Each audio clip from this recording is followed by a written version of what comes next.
Bonjour à tous, pour votre agenda de l'été, FMC TV vous accueille depuis l'abbaye royale de Chaly qui renferme plus de 7 siècles d'histoire. Le domaine et l'abbaye ont été légués en 1912 à l'Institut de France par Nelly Jacquemart. Ici, les visiteurs peuvent découvrir les ruines de l'abbatiale du XIIIe siècle, la roseraie, l'immense parc ou encore le musée et la collection Jean-Jacques Rousseau. FMC TV vous propose de découvrir les fastes de cette exceptionnelle demeure de collectionneurs.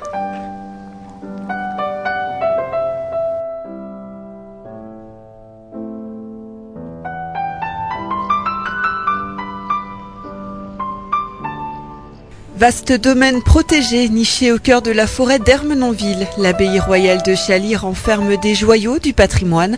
Au début de ce parcours, à travers l'histoire, le visiteur ne peut échapper aux ruines de l'ancienne abbatiale du XIIIe siècle qui trône dans le parc.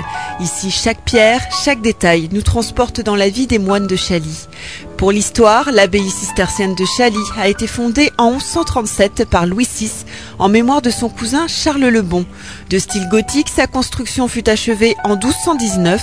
Longue de 82 mètres, l'église abbatiale présentait une longue nef et un large transept de 46 mètres et elle fut jusqu'à sa destruction l'une des plus grandes églises cisterciennes du royaume.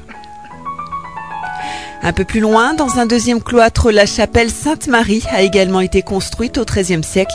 Elle est décorée de fresques de Primatis qui symbolisent la Renaissance. Alors ces fresques de Primatis ont été peintes à l'époque Renaissance, grâce au cardinal Hippolyte d'Este, qui était évêque commendataire de Chaly.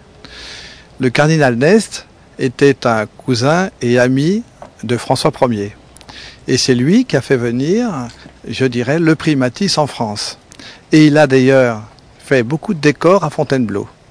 Et c'est grâce, je dirais, au cardinal d'Este, Hippolyte d'Este, que Primatis est arrivé en France. Alors c'est incroyable parce que c'est quand même ici, à Chaly, que nous avons un des commencements de l'art italien, de la Renaissance italienne ici en France. C'est quand même incroyable.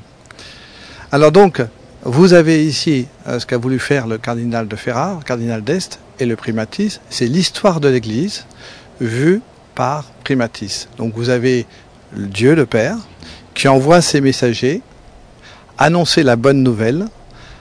Donc vous voyez au pied la Vierge Marie et l'archange Gabriel.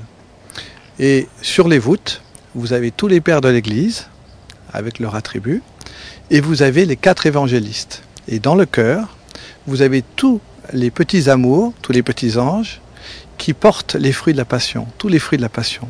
Donc c'est pour ça que je disais, c'est l'histoire de l'Église vue par Primatis. Donc c'est un véritable chef-d'œuvre. Un chef-d'œuvre dont les décors sont lourdement restaurés en 1875 par les peintres Paul et Raymond Balz. Puis les fresques seront à nouveau entièrement restaurées en 2006. Dans la chapelle, on trouve également le tombeau de Nelly Jacquemart, enterré ici à sa demande.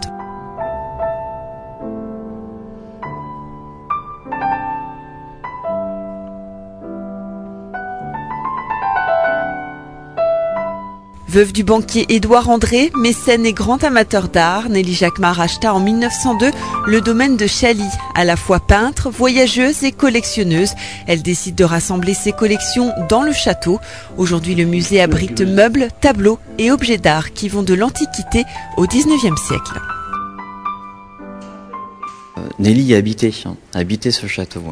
Bon, même si c'était sa résidence secondaire, il faut savoir qu'elle y tenait énormément. Elle y a vécu lorsqu'elle était jeune, adolescente, bien entendu. Donc, il faut savoir qu'elle a aménagé ce château, elle avait déjà l'idée de le transformer en musée.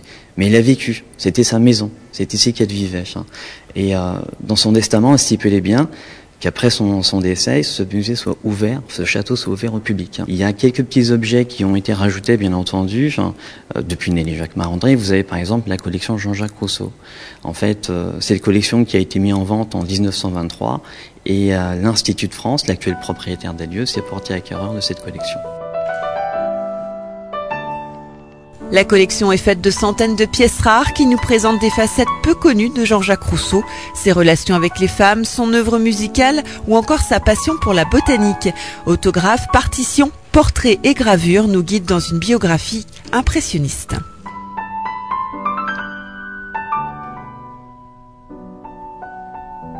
Le domaine de Chaly, c'est un immense parc de 1000 hectares, mais aussi et surtout une exceptionnelle roseraie qui était très appréciée de Nelly Jacquemart. Un temps abandonnée, elle est progressivement reconstituée à partir de 1997 par le paysagiste André Gamard. Aujourd'hui, ce lieu aux parfums et aux couleurs éphémères est hanté par l'âme de Nelly Jacquemart. La roseraie de Chaly a été créée par Nelly Jacquemart-André au début du XXe siècle. Et en l'an 98-99, on s'est dit que ce serait intéressant de redonner une âme à cette roseraie. Et nous avons donc essayé de le faire comme si Nelly Jacquemart-André le faisait. C'est-à-dire qu'on a essayé de retrouver des rosiers qui étaient des rosiers anciens. Et c'est comme ça qu'on a sélectionné une centaine de variétés.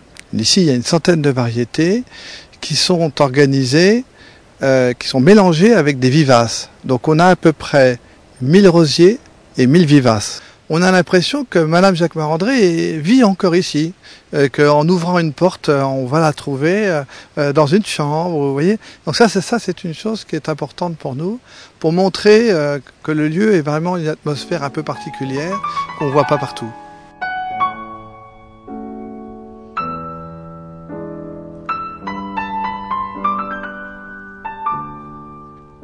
Bref, un havre de paix où règne douceur et sérénité, un sentiment de bien-être que le visiteur va pouvoir poursuivre grâce au jardin des senteurs récemment installé devant l'orangeraie du domaine.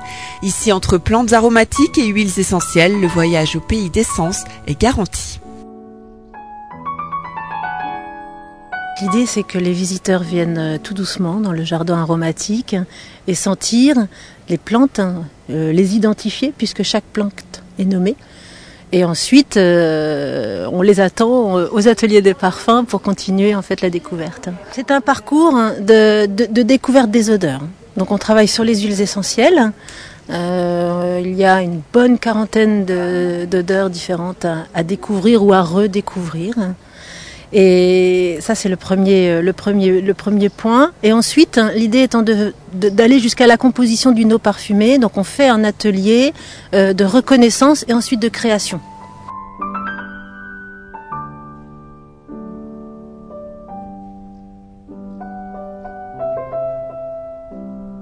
Voilà, votre agenda de l'été, c'est terminé pour cette semaine. Merci de nous avoir suivis et on se retrouve vendredi prochain pour de nouvelles aventures.